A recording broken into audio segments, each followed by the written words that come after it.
Good evening, creatures of the night. Hopefully you're all having a spectacular 2026 so far. Over here on my side of the fence, there's already been some trials and tribulations, but I am a big believer that God has a plan and everything will work out for itself. Hopefully you guys enjoy this episode. I don't know what I would do if I looked out my window and saw a werewolf standing in my backyard. And the story with the Hellhounds during World War II actually hits home because my grandpa, who I called Pop, one of my favorite people to ever exist, was actually part of the Battle of the Bulge, right where this encounter took place. He never told me that he saw anything like that, but then again, he never really talked about the war as it was. And of course, there's also my favorite place on my paranormal bucket list, and it just happens to have an encounter on this episode, the Hoia Baciu Forest. That place is the Bermuda Triangle of Transylvania. It has everything that you could think of regarding paranormal phenomenon.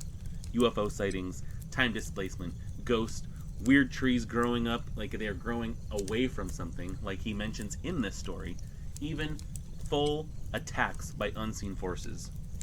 And, speaking of the Hoia Baciu Forest, Book 3 in my Something Creepy series, which is coming out next month on February 16th, just happens to take place right there in the Hoia Baciu Forest, where two sisters, who are the daughters of paranormal investigators, get trapped in that forest and have to figure out how to get out of there. If you haven't picked up your own copies of the first two books, Werewolf Ranch and The Haunted Doll, I'll drop the link in the description below. They're available on Amazon.com in paperback and hardcover. So go ahead, take a read. I guarantee you won't be disappointed because you guys, just like me, love creepy stuff. So what better way to get into a creepy fix than reading something creepy? You guys have a good night. Enjoy this episode, and remember, don't miss your chance to scream.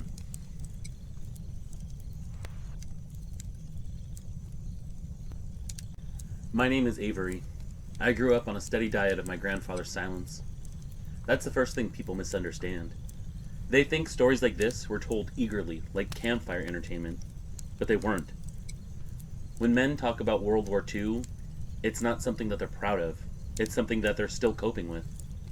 This story came out in fragments, over years, usually late at night, usually when the house was quiet and Grandpa had been staring into nothing for too long. My grandma died 3 years prior to hearing this story. I think that loneliness is what drove Grandpa to talk about what happened. His name was Walter. He was one of my favorite people in the entire world. He was a staff sergeant in the U.S. Army, ended in the 99th Infantry Division. He landed in Europe in late 1944 and was sent straight into Belgium. By December, he was dug into the Ardennes Forest when the Germans launched what would become known as the Battle of the Bulge. I didn't know that name as a kid. I just knew it as World War II. Grandpa called it the cold that was never forgiven. He said men froze standing up.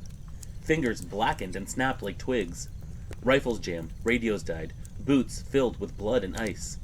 You stopped feeling hungry after a while, which scared him more than the hunger itself. The Germans came out of the fog like ghosts. Roads disappeared. Units vanished overnight. One day, you'd have a platoon. The next day, you had 4 men and no idea where the others went. That's the setting this story lives in. It wasn't about bravery or glory. It was about confusion and fear and exhaustion. Grandpa was stationed near a small Belgian village whose name he never liked to say, and I couldn't remember anyway. He said the locals wouldn't stay out after dark once the snow fell. They boarded windows early and crossed themselves whenever the forest even came up in conversation. He thought they were superstitious. He stopped thinking that by Christmas. The first time the hounds appeared, no one saw them. But they heard them. It was night. It was moonless. Snow was muffling everything except the wind. Grandpa's unit was dug into shallow foxholes, barely deep enough to keep the wind off. They hadn't eaten hot food in days, and were low on ammo. They were waiting for orders that weren't coming. And that's when the smell hit first. Not the smell of gunpowder or smoke.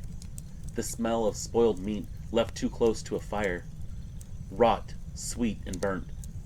Thick enough that it coated the back of your throat. Men started whispering, asking who stepped in something, who hadn't washed. Jokes at first, nervous ones, anything to keep what was left of the morale alive. But then the sounds came. something lower than barking or howling.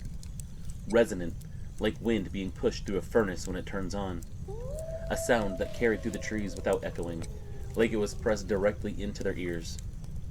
Grandpa said the noise didn't move like an animal running. It rolled back and forth through the forest, like something was circling. Men started gripping rifles tighter. People were crossing themselves too. Other people were telling them all to knock it off. Then one of the forward sentries screamed. It was just one scream. They all ran to him.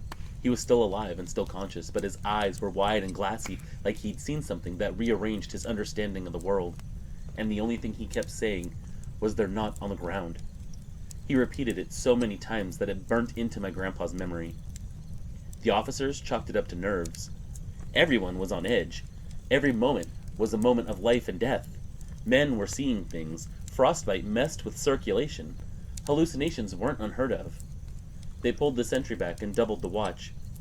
And that's when the eyes appeared. 3 sets. Red points in the tree line, spaced apart, hovering at about chest height. These eyes didn't blink or move closer. They just were. They just existed. One of the men raised his rifle. Grandpa remembered the click of the safety loud as a church bell. The eyes vanished.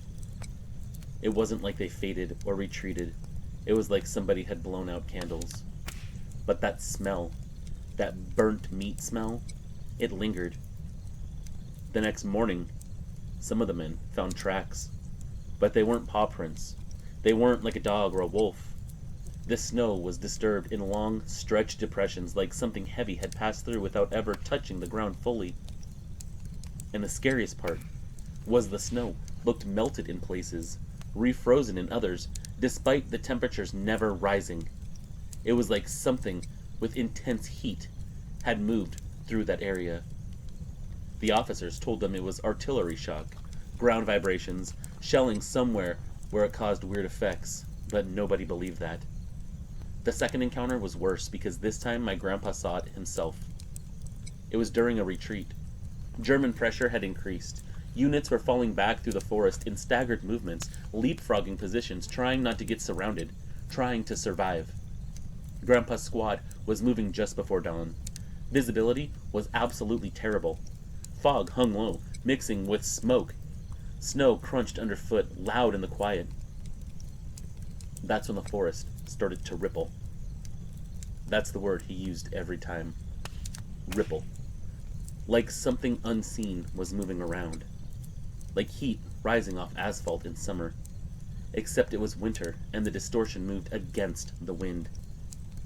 Shapes formed inside those ripples. Long, low, elongated. Not solid, but not transparent either. Like shadows, trying to be 3-dimensional. The smell returned too, stronger now.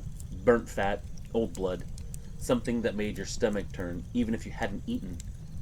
Men shouted. Someone fired. The bullets went through the distortion and struck the trees behind them.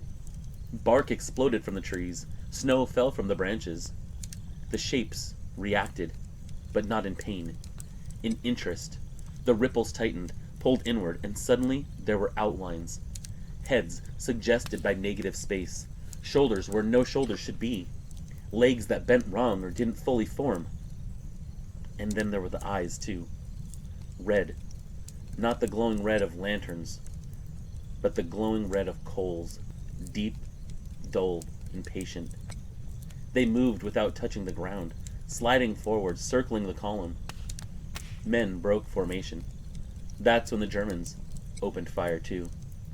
Grandpa always said that part quietly, like he felt responsible even though there was no way he could be. Panic did what the enemy couldn't. Men ran. Orders were lost. Someone tripped and didn't get back up. Someone else disappeared into the fog. And through it all, the hounds paced them. Never attacking, never rushing, just staying close enough to be felt. The hounds vanished the moment artillery began falling nearby, as if the loud, violent push had made them retreat, or at least get out of the area. That night, 3 men were missing. There was no blood or bodies, just empty snow and abandoned gear. The The officers blamed the German attack, but the men knew better. By the third time, the hounds had a reputation. Word spread quietly, not officially, of course, not written down, not even really talked about, besides at night with hushed whispers. The men talked in foxholes. They compared notes, whispered descriptions that matched too closely to be a coincidence. They appeared during retreats, during encirclements, when morale broke, when the forest felt too heavy, when death was certain. They avoided open ground. They avoided heavy shelling. They preferred confusion. One chaplain claimed they were demons. Another person said they were hallucinations brought on by starvation and fear. Grandpa said neither explanation fit. Hallucinations don't leave melted snow, and demons don't retreat from artillery. But the worst happened after Christmas. They were cut off for more days than Grandpa could remember. No resupply, no radio contact. Temperatures dropped even further. Men burned furniture from an abandoned farmhouse just to keep frostbite from taking toes. That's when the humming started. A low vibration felt more than heard. It made teeth ache, heads throb. The hounds appeared inside the fog this time, closer than ever, their forms clearer and larger. One passed directly through a soldier standing guard. It didn't touch him. It didn't stop. It passed through him. But the man collapsed screaming, clutching his chest, swearing something had gone directly through his body. That man died an hour later. There were no wounds, no explanation. Only the cover story of shock and starvation. The eyes seemed to linger longer at night. 6 of them now. 6 pairs of a creature that was invisible to the naked eye. Watching, waiting. Then came the sound that Grandpa never forgot. A chorus of breathing, like a pack panting just out of sight, savoring something. That smell became overwhelming. Men vomited. Some cried, some prayed, some swore. Then, just before dawn, the fog lifted. The hounds were gone. Relief washed over the unit until they realized what else was missing. The dead man's body. Gone. There were no tracks, nothing to drag him off. No drag marks. Just an empty blanket and a patch of snow that had sunk inward as if pressed by something above. After that, Grandpa said something changed in him. Acceptance. He was no longer afraid of what those creatures were. He just stopped reacting. When the smell came, he warned others quietly. When the forest went silent, he told them to stay close. The hounds appeared one final time during the Bulge. Late January. German advances broken. The worst was over. They say the eyes were far off, watching from the tree line as American armor rolled past. Just witnessing what happened. We won the war. Grandpa survived. Came home, married, worked, raised children, had grandchildren. But he never owned a dog. Never walked in the forest at night. He never tolerated the smell of burnt meat. Any of that would send him right back to those horrible months that he spent in Belgium. When I asked him once what he thought they were, he didn't answer right away. He stared at his hands for a long time, and then he said, something that collects souls. Moments, fear, violence. When enough of it builds up, it starts to move, starts to take shape. I asked him why they looked like hounds. He shook his head and said he didn't know. That's for the devil to answer. He died before I was old enough to press him harder. But I believe him. Too many men saw the same ripples, smelled the same rot, watched the same red eyes move through the forest while the world burned around them and froze and forgot.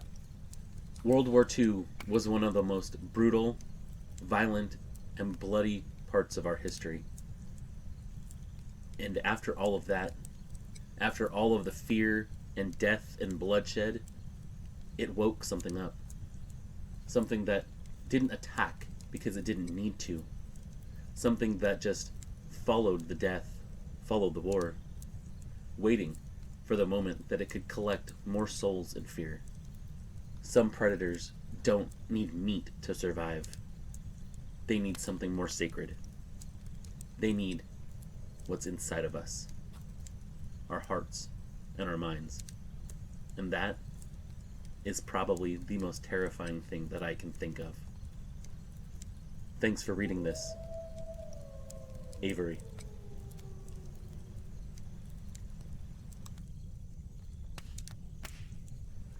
I'm writing this down because I'm tired of carrying it in my head like a rock in my pocket. This is the first time that I've ever written it down. And as I sit down and type this, I delete and write it over and over, trying to make sense of what happened, trying to get every detail correct. What I saw doesn't fit in any category other than something that can't be explained. I keep telling myself it's over, that it was a one-time thing, that I can move on and stop replaying it. But the truth is, I can't. Not all the way. Time heals wounds, but the trauma that I saw, what I felt, that's something that I can't let go of. And sometimes I pick at those memories, and I make them fester, and then I'm terrified all over again. Something changed in me that night, that's for sure. And I don't think it's ever going to go back to the way that it was. My name is Aaron Keller. I'm 41 years old. I've lived in this town my whole life, except for a short stretch in my 20s. I moved out west for work and figured I'd never come back. I met a woman, married her. We came back. People do that, I guess. They go back to where they're comfortable. They go there for work or raising families. I work digital coding. Nothing glamorous, just enough to live life comfortably. I get hired for upstart companies or run maintenance on companies that are already established. If something goes wrong with one of the systems, I'm the guy that gets the call. I'm not the kind of man that chases stories. I don't like drama. I don't like standing out. I don't like attention. And I don't tell tall tales. I'm the guy who fixes what's broken and goes home and watches TV with his family. My wife Melissa and I have been married for 14 years. We've got 2 kids, both upstairs in bedrooms at the end of the hall, while our bedroom is at the bottom. They sleep like rocks, thank God, because if they woke up every time a dog barked or a branch scraped a window, we'd never get any rest. That night, I thank God that they didn't wake up and see the thing that I saw. Our bedroom, though it's downstairs, is still all the way at the back of the house, so we have privacy. We have a sliding glass door that faces the backyard. The backyard ends in a fence line, and beyond that is just woods. Not a little patch of trees either. Real woods. The kind of woods that go on for miles, where you can be 30 yards in and feel like you're in another world. Most of the time, it's fun to go out there and explore. The kids make up games and play all day. I go out there and just soak in the beauty of nature. The tree line starts maybe 30 yards past our fence. Beyond that is a thick underbrush with old tree trunks, vines, fallen logs, those dark pockets where the sunlight never really reaches. It's like going into a movie. I grew up playing in those woods. I've hunted in them. I know what belongs there and what doesn't. All of this started in late September. At first, it was just talk in town. You know, the kind that comes and goes. Small towns are like that. My friend Carlson, 3 houses down, he lost some chickens. He said something got into the coop and tore them up. Everyone said raccoon, because raccoons are thieves and they're meaner than people think. Carlson patched the wires and laid another latch. That was that. Then, 2 weeks later, the Millers lost 2 goats. The same sort of thing. Not carried off, just torn open. Most of the meat untouched. Now you can blame raccoons for chickens, but raccoons aren't going to attack goats. That's what bothered people. Even coyotes, they'll eat the kill. Dogs usually bite and run. We don't have bears here, and even if we did, they'd make a mess and drag something away. Whatever was killing these animals looked like it killed just to kill. The sheriff came out, took a look, told them it was probably coyotes. He said coyotes can do strange things when they're desperate. Maybe they made the kills on the goats and got spooked off. That was the official answer anyway. Everybody nodded, because, people like official answers. They don't like thinking of things that go bump in the night. But the talk didn't stop for long. because it happened again. And it just seemed to be escalating. Because now, a calf down by the old gravel road was found one morning, ripped up. And the strange part was the way it was left. It wasn't even like this thing attempted to drag this poor calf into the brush. It wasn't covered, it was just there, like it had been set down there as some kind of message. The first time it touched my life directly was a raccoon that I found near my fence line. It was early that morning. The sun wasn't even up all the way. I was letting the dog out. We've got a lab mix named Hank. He's a good dog, not trained for anything fancy, just a dog who wants to be where his people are. He's the kind that'll chase squirrels until he forgets what year it is, but still come home for a good belly rub, dinner, and good night's sleep. We've had him for years. He's my best friend. That morning, Hank went stiff on the porch. Didn't bolt out like usual. He wasn't excited or goofy like he normally acts.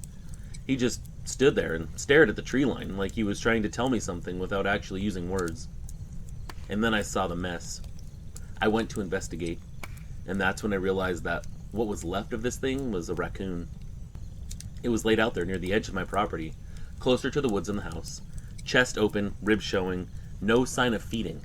No mess, like something had fought with it, just killed it. Like it was testing what it was capable of.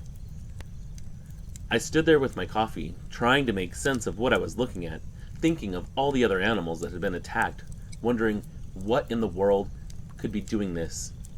It was something that didn't need to feed. It was something that was enjoying what it was doing. You see, I've seen dead animals. I've cleaned deer. I'm not squeamish, but this wasn't normal. And Hank? The poor dog wouldn't go near it. Not even a sniff. He stayed behind me, whining low, looking past the raccoon into the trees. Now that got under my skin. I pushed it aside anyway, though. I had a family to take care of, and I wasn't going to freak them out with what I found. I bagged it up and took it to the dump after work. I didn't want the kids seeing it. I didn't want it to become a thing. But it was already a thing, whether I wanted it or not. After that, it seemed like the nights themselves started to change. It wasn't every night, and it wasn't in a way that you could point and say, see, it's different. But little pieces of normal were missing. More often than not, you can hear coyotes talking to each other in the distance. That low scream and that whine that they do, it was just normal from where we were. But on some of those evenings, there were no coyotes at all. Not even any owl calls. There wasn't any kind of critter scrambling around in the brush. The woods would go quiet and stay quiet. And when a place goes quiet like that, you know something's wrong. Because that place should have sound. And your body is the first to notice it, even if your mind tries to ignore it. There was more than one instance where everything went quiet so suddenly it was like somebody pushed mute on a TV remote. When the woods go quiet like that, it's different. It's creepy. And Hank started acting different on those nights too. He'd still go out during the day. He'd still chase squirrels and bark at the mail truck, but after dark, he got weird. He'd step onto the porch, sniff, then back up like he'd hit some invisible wall. Sometimes he'd stand there staring into the trees, not barking, not watching, just this low growl, almost like a motor idling. Melissa noticed it before I did. She asked, "What's wrong with the dog?" I said he probably smelled something he didn't like. Maybe there's a big cat out there or something. But then she wrinkled her nose and said, "You smell that?" I did. It was faint at first, like something cooking too long, burnt meat. Then it shifted into something else. Rot. Sweet and sour at the same time. We checked the trash, checked under the deck. I crawled under the house with a flashlight because I thought maybe something died in the crawl space, but there was nothing. There weren't any flies, no carcass, nothing that explained that smell. The smell came and went over the next couple weeks. It wasn't constant or predictable, and that's what made it worse, because if it happened every night, you'd get used to it. But it didn't. Some nights, everything was completely normal. The bugs were chirping, you could hear the coyotes in the distance, that smell wasn't around. Other nights, it showed up out of nowhere, like everybody opened a door to a butcher shop at the same time, but that butcher shop was mixed in with dumpster. And the town kept talking too. A deer was found near the road, about half a mile from my house. It was a big doe, not a baby. Chest crushed in, ribcage open. No tire marks, no drag marks. People said maybe it got hit and stumbled, but that didn't fit. You could tell just by looking at it. I've hunted my entire life. I knew that that was not the explanation. The sheriff said again, coyotes, dogs, maybe a bear that was wandering through, even though that wasn't likely. Could even be a big cat. A game warden even put up trail cams, hoping to catch what was doing it. We were sure there was some kind of rogue predator in the area. The trail cams caught nothing unusual, though, and that became a topic of its own. There were theories that maybe it was a person. People would laugh and say that it could be, but it wasn't likely. And then a good buddy of mine said it was like nobody wanted to admit that they'd rather it be a person than something else. I asked him what he meant by something else, and he didn't answer me. That was the first time the supernatural crossed my mind. By the third week, Hank started waking me up at night. Not barking, growling. I'd wake up and the room would be dark except that little green light on the smoke detector. Hank would be standing at the foot of the bed, tail stiff, head low, growl rolling out of him. I'd sit up, listen, hear nothing but the house settling and the hum of the fridge. Then the motion lights outside would click on sometimes. I'd look and there'd be nothing. I'd think that there'd be a deer, a raccoon. Once I did see a deer. Other times it was like something tripped the lights and ran off. On those nights, Hank would run upstairs, check on the kids, and then come back down whining, like he was telling me that everything was all right, but at any moment, that could switch. I kept trying to tell myself that motion lights get triggered by anything. Wind, branches, big bugs, but the dog doesn't lie. Hank would stand by the glass door, sometimes for hours, staring into the light, growling like he wanted to crawl out of his own skin. I'd go and put my hand on his back. I'd feel his whole body tight as a rope. I'd try to comfort him, but he was so tense that it was impossible to calm him down. That's how it was leading up to the night that everything came to a head. It was like tension without an event, like the air before a thunderstorm. The night it happened was mid-October. Cool, not freezing. One of those nights where you can sleep with the window cracked upstairs and you can hear the crickets if you listen. The kids went to bed like normal. Melissa and I were watching our show. Nothing special. We brushed our teeth, locked up, turned off the lights. Hank curled up at the foot of the bed.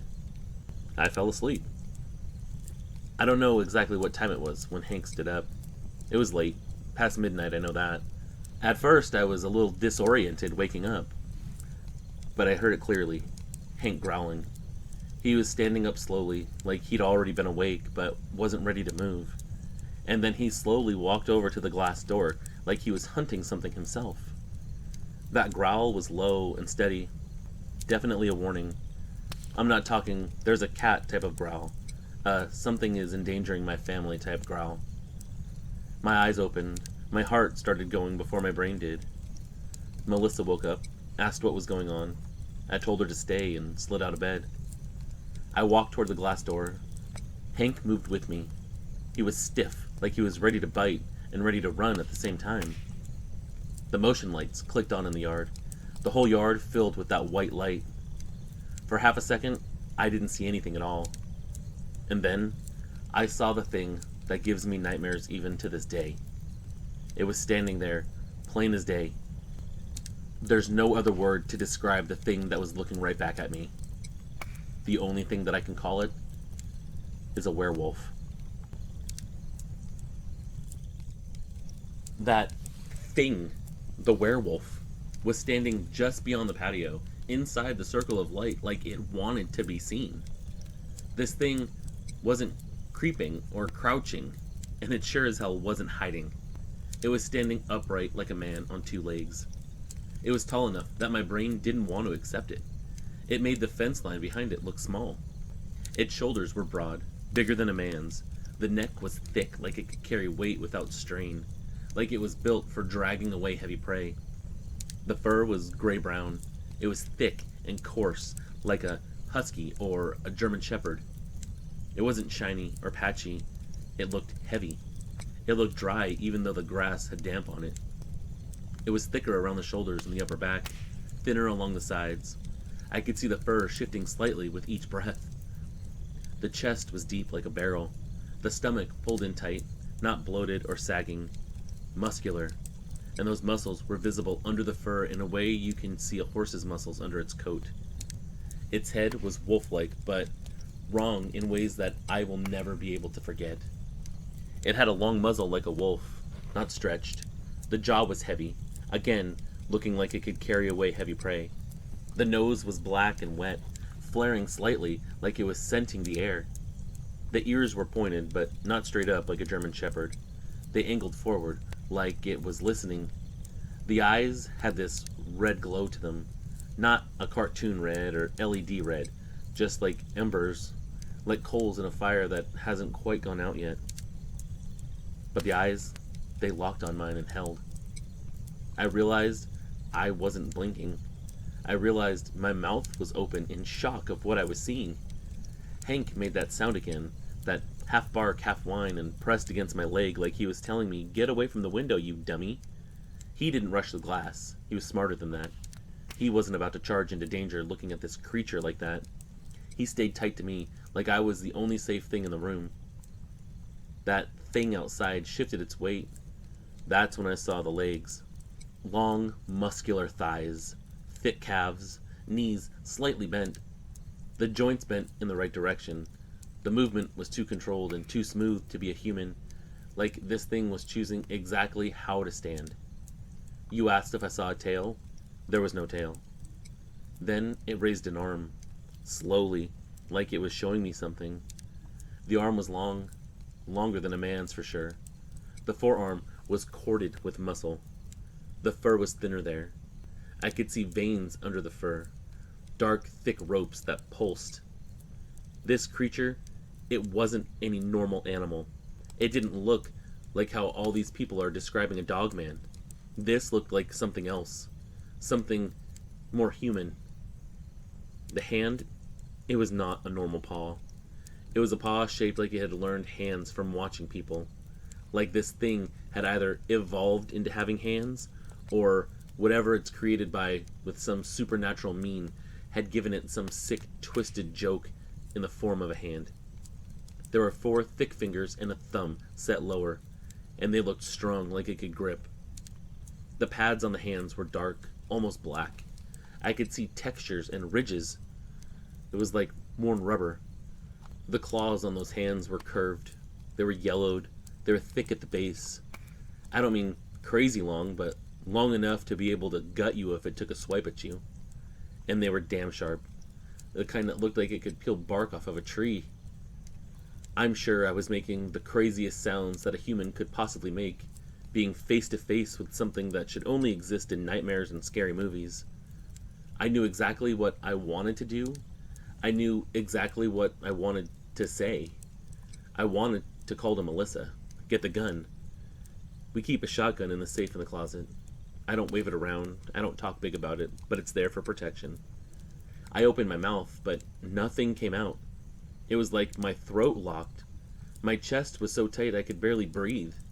I could feel the word in my head, but it wouldn't leave my mouth. And that thing just tilted its head, just a little, staring at me. It pulled its lips back, not in a snarl exactly, more like a display. It was showing teeth. There were so many teeth. I don't know how many teeth a dog has, but this thing looked like it had more than a dog. They were yellowed, uneven, gums dark. And the oddest thing, if you don't consider everything else odd and terrifying that I've already told you, I could smell it through the glass. I don't know if that's some trick it has or if it was that potent. I don't even understand how it's possible, but I did. I smelled that burnt meat again. Rot, wet fur, something metallic, like blood, like pennies. I could see its breath fogging in the air. The fog stayed thicker than normal, like air coming out of it was heavier than the air should be. Then, I promise you, its eyes flicked up. It was just one quick look toward the second floor, toward where my kids were sleeping, and then it looked back at me. That's when my voice finally came, but not right, just this broken sound, like a croak. Melissa was behind me, Her hand was on my arm. I don't even remember her getting out of bed, but she was there all of a sudden, whispering my name like she didn't want to wake the kids. "What in the hell is that thing?" she said, and I could hear the terror in her voice. I couldn't answer.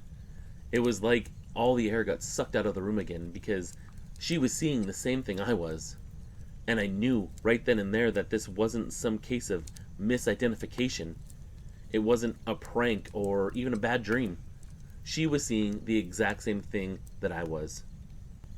Now, I could have said it's a wolf standing up on two legs, but that would have been a lie. I could have said it's a bear, but that would have been a lie. So I didn't say anything. That thing took one sideways step, like it was pivoting. It lowered its arm, and then in one smooth motion, it pivoted on the balls of its feet. When it stood sideways, I saw its body length clearly.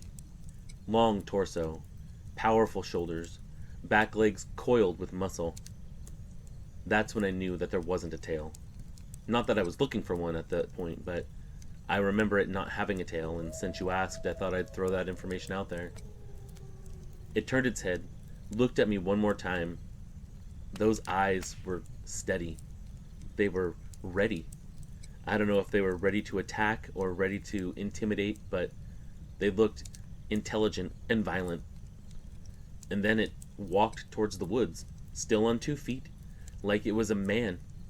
But I promise you, the thing that I was looking at was no man. I don't even know if it ever had been a man. I'm not really sure how this werewolf thing works. I don't know if it's something that we have to believe the movies with, or if this is just a creature that inspired those other creatures in movies. But it moved just like a man would. It wasn't running, it was walking like it owned my yard. The motion lights shut off before it reached the fence, leaving it in this darkness that swallowed me whole. I could still see its silhouette moving through the dark like it belonged to it. Then it reached the tree line and it was gone in the trees. Just gone. Like the woods swallowed it, like it had never even been there. Melissa asked me if I was okay. I was shaking. I looked at her, and that's when I realized I was crying. I don't know if it was crying out of fear or if it was crying because I had witnessed something that I never thought possible. But I had tears streaming down my face. I checked the lock, made sure that it was locked. I pulled the curtain, then pulled it back open because I couldn't stop looking. When I pulled that curtain back to get another look, I was certain that it was going to be standing right there again. But it wasn't. Hank stayed pressed against my leg, shaking and whining. Melissa immediately went up to check on the kids while I stayed there and looked out the window, checking to make sure that thing wasn't coming back. I went up and checked on the kids with her after that. They were both asleep. No movement. Just those deep, peaceful breaths that tell you that you're really, really relaxed. I hoped that they were dreaming something sweet. I hoped that their world wasn't as turned upside down as mine. I went back downstairs and it felt like I was in a different house. We didn't sleep that night. We didn't even turn the lights off. After the sun was up, I went outside to look around. I had the shotgun with me. Hank was by my side. He wasn't acting weird. He was out there like he normally was, and I felt safe. To me, that meant that thing wasn't around. But as I looked, I saw a couple of things that struck me as odd. The grass between the patio and the fence line was pressed down. Not crushed or disturbed, just bent like something heavy had walked there but not dug its feet in. There were no clear tracks, nothing to get any kind of proof of this creature's existence. Just flattened grass with a couple of spots where the soil looked kind of kicked up. The smell was faint but still there near the fence too. I don't know if it was lingering or if that creature marked the territory. I walked to the tree line and stopped. I couldn't bring myself to step into the woods. I just couldn't. And Hank wouldn't go any further either. Later that day, I drove the entire family into town. I listened to the people talk about the latest animal found torn up. Same comments, same guesses. I kept my mouth shut. I didn't want to be the man who said, "There's a werewolf roaming our town." That's the kind of sentence that changes how people look at you. So I kept it to myself, except for Melissa, who'd seen the same thing. I told my brother and my two best friends, but we didn't talk about it much. It's not because I didn't trust those people, but saying those things out loud were terrifying. Having to relive what I had seen was just not something that I was eager to do. It was all still too real in my mind. It's been a few years since that night now. The maulings slowed down after the first frost. They didn't stop completely all of a sudden, but they did lessen. And then one day, it was like that thing moved on. People stopped talking about it. Life moved on. Life does. But I haven't moved on. I don't stand at that glass door at night like I used to. If I have to look out the window at night, I do it fast, and I don't look longer than I need to. I don't let Hank out after dark. I don't let the kids play in the forest by themselves like they used to. I keep the porch light on all the time. I keep my ears open, and I keep the shotgun ready. Now it's over the mantle. Out of everything that happened that night, the thing that disturbs me the most still to this day was the way it looked up towards my kids, like it was taking note. Like a way a big cat looks at a younger animal, knowing that it's easier prey. And now I know where my children are at every second of the day. Like I said earlier, I'm writing this down because I just need it out of my head. I need to relive it once, relive that terror, put down every detail that I can think of, to hopefully bring myself some kind of closure. I don't really care if anyone believes it. I just want the record to exist somewhere other than my memory and the memory of my wife. Because I know what I saw. I know those things are out there.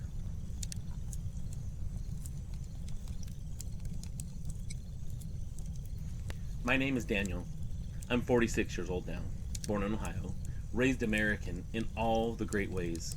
Football on TV, church on Sundays, public schools, packed lunches, bad haircuts in the 80s. But the stories I grew up with didn't come from Ohio. They came from Romania. My father immigrated to the United States in 1986, 3 years before I was born. He rarely talked about the old country the way immigrants sometimes do, with nostalgia and jokes and back in my day warmth. When Romania came up, it was factual, careful, like he was reciting inventory instead of memories. Except for one place, the Hoia Baciu forest. I've heard that story more times than I can count. Not because he liked telling it, but because when you grow up in a house where one story sits like a sealed box on a shelf, you eventually ask about it. Again and again. Different ages, different angles, different questions that pique your curiosity. And every single time, his answers lined up the same. Same details, same pauses where he was trying to collect himself. Same spots where his voice lowered without him meaning to. That's how I know it wasn't something he made up as he went along. He knew it too well. My father was born in Cluj-Napoca. He grew up during the communist years, which meant a childhood full of rules you didn't question and explanations that you didn't get. He was practical by nature, studied engineering, didn't drink much, didn't scare easily either. The kind of man who could fix a washing machine with half a screwdriver and a cigarette hanging out of his mouth. Sometime early after the revolution, he went back to Romania for the first time since immigrating. I was still a kid back then, too young to remember it directly. But the story of that trip was told often enough that it feels like a memory anyway. This had to be in the early 90s. He went alone. Not for adventure, not for ghost hunting. He went to see his mother's grave, to settle paperwork, to check on family land that had been tied up in bureaucratic knots for years. Just normal, practical reasons. One of those pieces of land bordered the Hoia Baciu forest. Not deep in it. Not some spooky cabin in the middle of nowhere that's the setting for a ghost story. Just close enough that the trees pressed up against the fields in way forests do there. No fences, no warning signs, just the tree line. The locals, he never told me, never said Hoia Baciu forest the way tourists do now. They called it the forest or that place, or they just gestured with their chin and changed the subject. My father didn't believe in cursed places. He believed in bad soil, bad politics, bad luck, none of the superstitious things that the locals would talk about. On the third day of his visit, he went out early in the morning to walk the edge of the property. It was late spring. It was cool and damp, the kind of morning where fog hangs low and doesn't burn off right away, he said. He had a map, he had his documents. He had lived on land like this his entire childhood. This matters, because what happened next wasn't ignorance. It wasn't city foolishness. He knew exactly where he was supposed to be. He followed the boundary markers until the fog thickened enough that he couldn't see the tree line. He said the fog wasn't rolling or drifting, it was just there, like the forest had decided to keep the light out. Looking back on it, the forest there is known to do such things. He checked his watch. He said it was just after 8 in the morning, and then he stepped into the trees, just far enough that the open field behind him disappeared. The forest inside Hoia Baciu, he said, doesn't feel like other forests. Not in a dramatic or sinister way, just wrong in scale. Trees seem to be spaced unevenly. Clearings don't feel natural. There's no gradual transition. One step, you're under a canopy. Next, you're in a circle of open ground with no obvious reason for it. Trees grow weird there. They go at angles, like they're growing away from something. And sometimes, when the wind blows through the trees, it sounds more like something is whispering. He walked for maybe 10 minutes before he realized something was missing. Sound. There was nothing. Not even the leaves were making noise. He stopped walking. Nothing changed. That's when he felt the pressure. Pressure like the air itself had thickened. Like his ears wanted to pop but never quite did. He swallowed. It didn't help. He told himself he was just tired. Jet lag, nerves, old memories making him jumpy. He was facing his mother's grave for the first time. He did what practical men do. He kept going. He said the first truly strange thing happened in one of the clearings. It was perfectly circular. Grass shorter than the surrounding ground. No rocks, no stumps, no sign of human use. Just a flat, open disc in the forest, like something had pressed down and never moved again. He stepped into it, and immediately felt lighter. Physically, like gravity had loosened its grip just a notch. He described it the same way every time, like walking downhill without actually going downhill. He checked his footing, looked around. Everything looked normal. Then he heard his name, spoken behind him, in Romanian, in his mother's voice. He spun around. The clearing was empty. He knew better than to answer. He knew the old stories, even if he didn't believe them. You don't answer voices in the woods. You don't acknowledge things that don't make sense.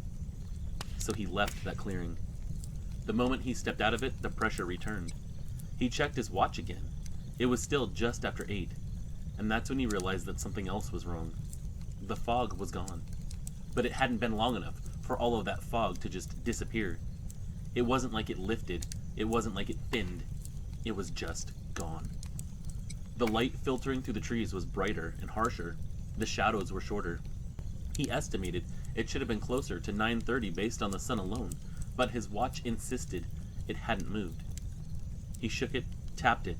It was working perfectly, so he decided to head back. He turned around and walked in what he was certain was the direction that he'd come from. After 5 minutes, he hit another clearing. Not the same one. Not one that should even be there. This one was larger. The grass was flattened in places, but not trampled. It was bent, like it had been pressed down evenly, then released. And in the center of it was a ring of darker soil. This wasn't burned or dug, it was just different. He didn't step into that one. He skirted it carefully, heart starting to beat faster now, his rational mind losing ground to something older, some primal fear, something that knew patterns were breaking. And that's when he began to see the shadows. I don't mean moving shadows. I don't mean shadows cast by trees or other things. Shadows that stand on their own. At first, he thought that they were trees, but the angles were wrong. Too narrow and tall, and it didn't have any branches. They didn't block the light correctly either. They looked more like absences than objects, like pieces of the forest that hadn't rendered properly. He counted 3 of them at first. then 4. Then he stopped counting because he realized something worse. They weren't casting shadows, they were the shadows, standing upright on the forest floor.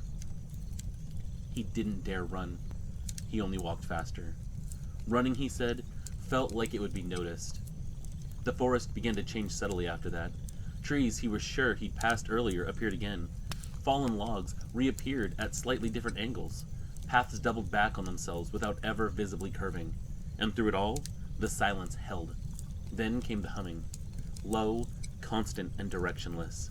Not loud enough to hurt, just loud enough to feel in the chest and the ears. He said it reminded him of standing near high-voltage lines as a child. That barely a sound vibration that makes your teeth feel strange. That's when he realized he hadn't even seen the sky in a while. He stopped and looked up, but the canopy was too dense. But not naturally dense. Leaves overlapped in ways that didn't make sense. Branches interwove like they'd been braided. No gaps, no patches of blue sky. The light came from everywhere and nowhere. He checked his watch again, still just after 8. And that's when panic finally got a vote. He yelled, just once, "Is anyone there?" The sound didn't echo. It didn't even seem to travel. His voice just stopped in the air. And immediately after that, the forest answered. Not with words, but with footsteps, all around him. Approaching. He couldn't see anything moving. No branches shaking, no leaves crunching, just the sound of weight being placed on the ground in multiple directions all at once. He said that was the moment he understood something fundamental.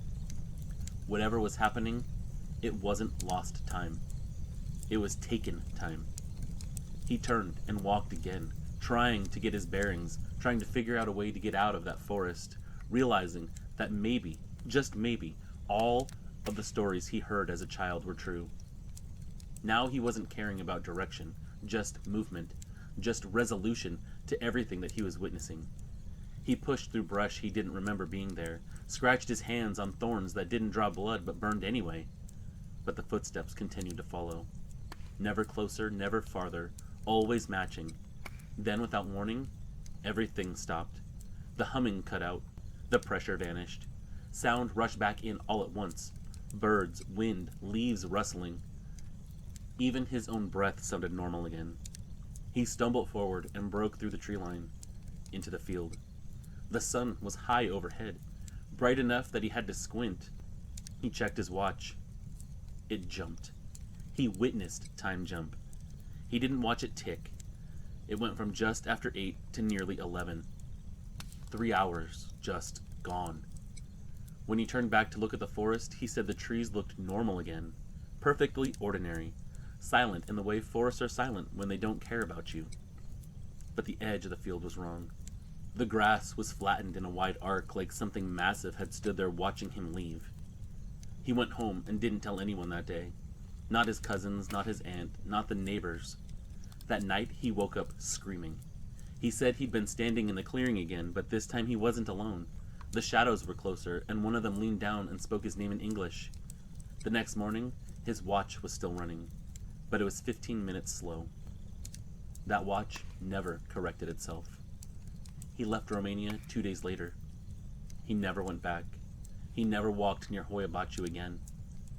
When I asked him why he didn't talk about it anymore, why he didn't try to explain it or research it or rationalize it, he said something that stuck with me ever since then. Some stories are not meant to be understood, my son. They are only meant to be survived and passed along, so others do not make the same mistake. My dad died 5 years ago. I still have that watch. And to this day, it still runs 15 minutes slow, no matter how you set it.